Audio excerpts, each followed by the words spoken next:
हिरण्यकश्यप के 4 पुत्र हैं, उसमें सबसे छोटे बेटे का नाम है प्रहलाद। प्रहलाद को तो जन्म से ही एक ग्रह लग गया। 9 ग्रह होते हैं ना, लेकिन एक 10वां ग्रह और होता है। कौन सा? कृष्ण ग्रह ग्रहीतात्मा। प्रहलाद को तो जन्म से ही कृष्ण रूपी ग्रह लग गया।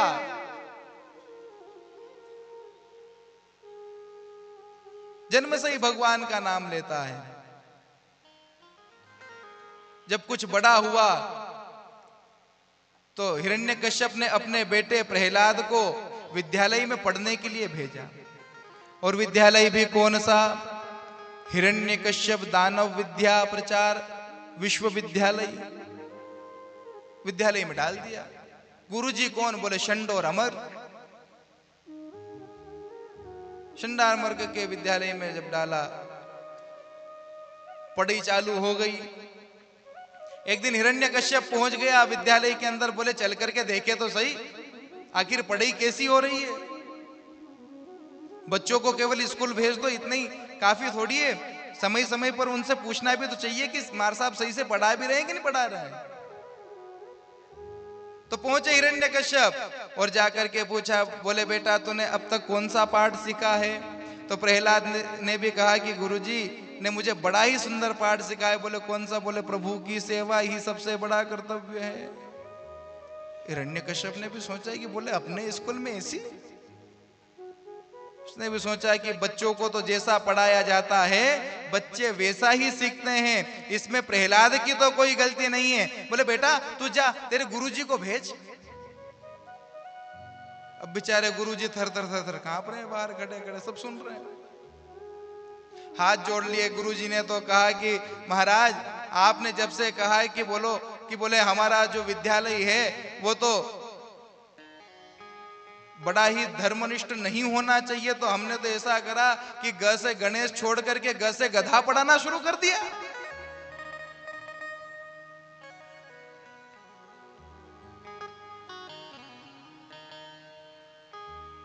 हिरण्यकश्यप ने कहा कि अगर इसको तुमने ठीक से दानव विद्या नहीं सिखाई तो तुम्हारा भी भला नहीं होएगा। दौड़ा दौड़ा के मारूंगा तुम लोगों को। डर गए। जाकर के खूब डराया प्रहलाद को। बोले प्रहलाद तुझे तेरे पिताजी से डर नहीं लगता? अरे तू मरेगा जो मरेगा हमको भी मरवा के छोड़ेगा।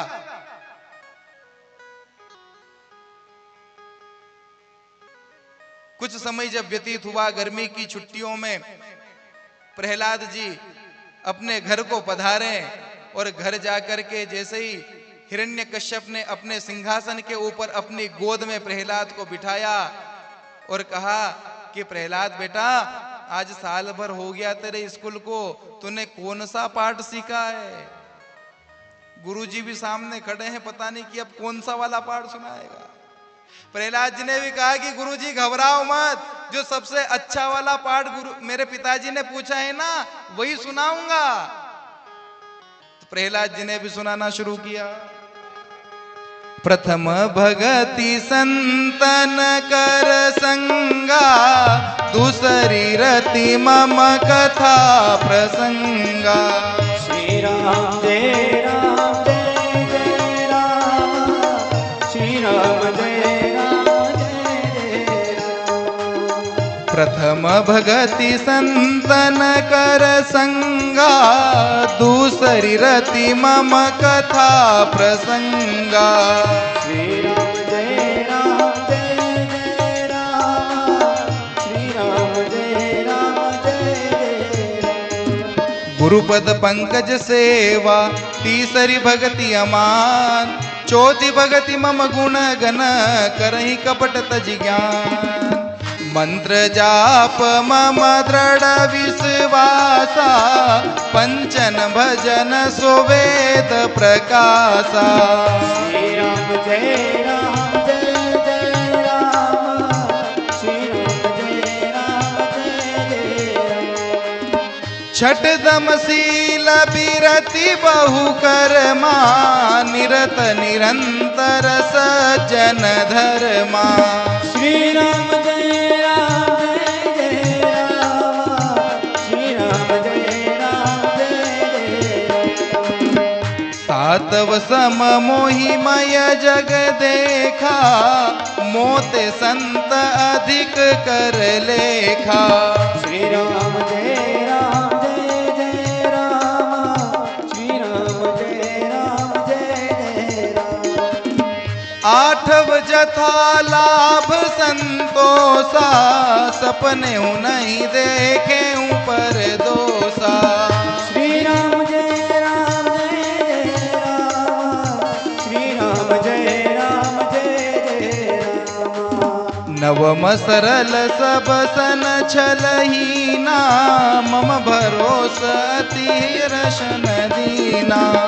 श्री राम जय राम जय जय राम, श्री राम जय राम जय जय राम। इस प्रकार से हिरण्यकश्यप के सामने प्रहलाद जी ने नवदा भक्ति ही सुना दी। जैसे ही सुना, नवदा भक्ति गोद में बिठाए हुए था, सिंहासन पे से ही प्रहलाद जी को नीचे फेंक दिया। बोले हमारे दैत्यों के चंदन जैसे बगीचे में ये बम्बुल का पेड़ कहां से उगाया? अरे किसी जगह पर अगर किसी व्यक्ति को कोई संक्रामक बीमारी हो जाती है तो उस व्यक्ति को तुरंत ही समाप्त कर देना चाहिए, वरना वो बीमारी पूरी समाज में फैल जाती है।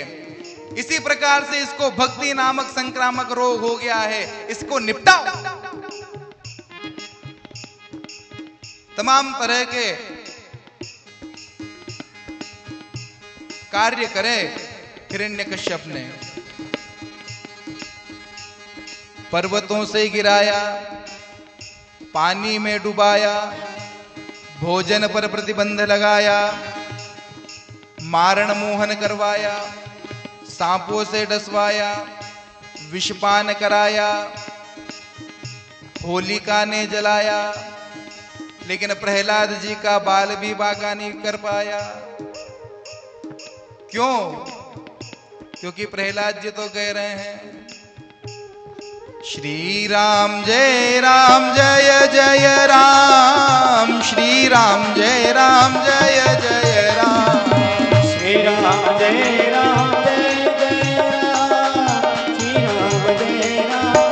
जय राम। अरे जितने तारे गगन में उतने शत्रु होए, जितने तारे गगन में उतने शत्रु होय, पर बाल न बाका कर सके अगर कृपा राम की हो।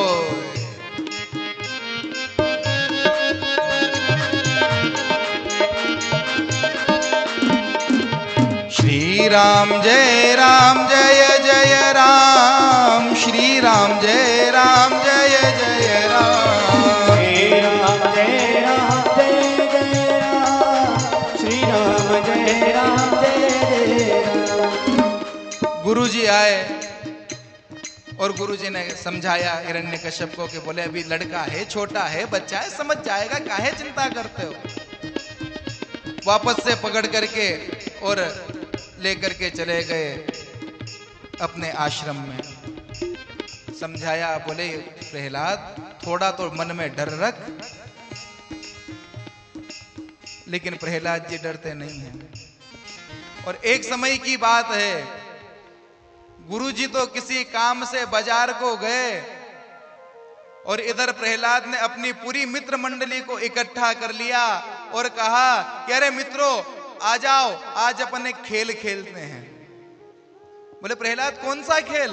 बोले आज अपन सभी मिलकर के और आंख मिचोनी का खेल खेलेंगे। बोले हाँ प्रहलाद बड़ा अच्छा खेल है। अच्छा तुमको पता है? बोले हाँ। तो अच्छा बताओ कि इस खेल की शुरुआत करी किसने?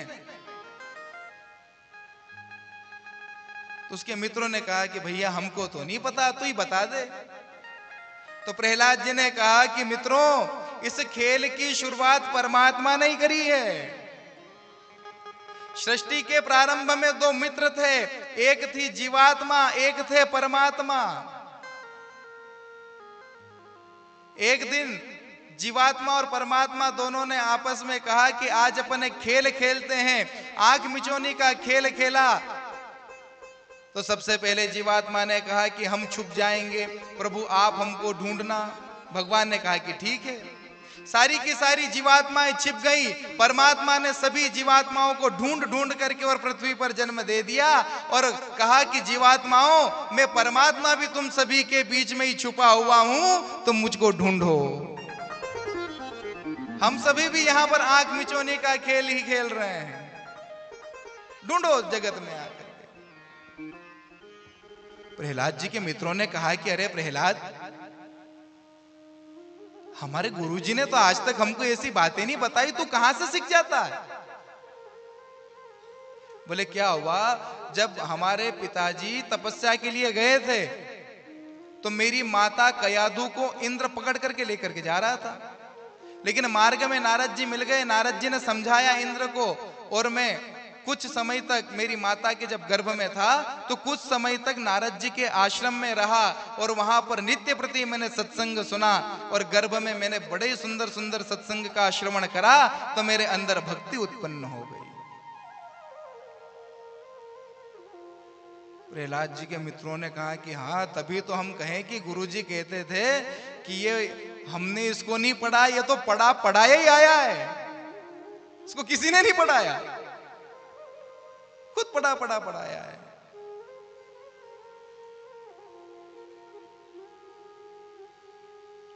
प्रहलाद जी ने कहा कि चलो अपन सभी मिलकर के और भगवान का भजन करते हैं।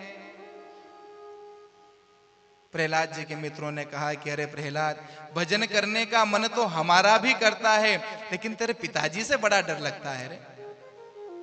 प्रहलाद जी ने कहा कि मेरे पिताजी से डर लगता है, जगत के पिता से डर नहीं लगता। अरे ये पिता तो कल नष्ट हो जाएगा, अंत में अपन सभी को जगत पिता के पास में ही जाना है, उसको जाकर के क्या जवाब दोगे?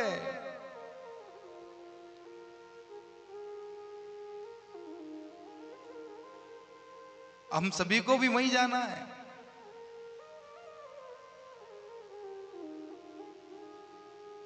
इसलिए वहां की तैयारी करनी है, वहां पर अपन को जवाब देना है कि मैंने तुमको मानव देह दी थी, उस मानव देह में आकर के तुम लोगों ने क्या करा। एक बार क्या हुआ कि एक सज्जन के जो पुत्र थे वो शहर में पढ़ते थे। अब शहर में पढ़ते थे तो वो उन्होंने पिताजी से कहा, बोले पिताजी कॉलेज की फीस जमा करनी है, 50,000 रुपया दे दो। बड़ा महंगा कॉलेज था, पिताजी ने दे दिया कि पढ़ने के लिए कौन मना करे, दे दिए 50,000 रुपये। अब वो जैसे ही वहां गया तो वहां तो उसके दोस्त ने कहा कि कॉलेज की फीस में तो अभी समय है, ऐसा करते अपन थोड़ी पार्टी वगैरह कर लो। तो ऐसी पार्टी करी कि 50 की 50 ही उड़ा दिए, 1 रुपया नहीं बचाया। और कुछ समय बाद कॉलेज से लेटर आया पिताजी के पास में, बोले तुम्हारे बेटे की अभी तक फीस जमा नहीं हुई है। उन्होंने फोन लगाया अपने बेटों को, क्यों रे तूने फीस जमा नहीं करी? बोले पिताजी आपको कैसे पता लगा? बोलो सब पता लगता है मेरे को, पिटाई हुई है उस छोरे की। उस प्रकार से अपनी भी पिटाई होनी है। अपन को भी भगवान ने मानव देह धर के और यहां पर भेजा है, अगर इसको अपने यार दोस्तों के साथ में पार्टी में ही बर्बाद कर दिया तो वहां पर जब जाएंगे तो क्या जवाब देंगे? जब ये बात समझ में आई प्रहलाद जी के मित्रों को तो उन्होंने तुरंत ही वहां पर दिव्य भजन करना प्रारंभ कर दिया और सब मिलकर के गा रहे हैं। तो आइए, जो प्रहलाद जी के मित्र हैं वो तो मेरे साथ में गाएंगे और जो हिरण्यकश्यप के तरफ है वो नहीं गाएंगे। गोविंद मेरो है गोपाल मेरो है, गोविंद मेरो गोपाल मेरो है, गोविंद मेरो है गोपाल मेरो है, गोविंद मेरो है गोपाल मेरो है, श्री बांके बिहारी नंदलाल मेरो है, श्री बांके बिहारी नंदलाल मेरो है, श्री बांके बिहारी नंदलाल मेरो है, श्री बांके बिहारी नंदलाल गोविंद में रोहे, गोपाल में रोहे, गोविंद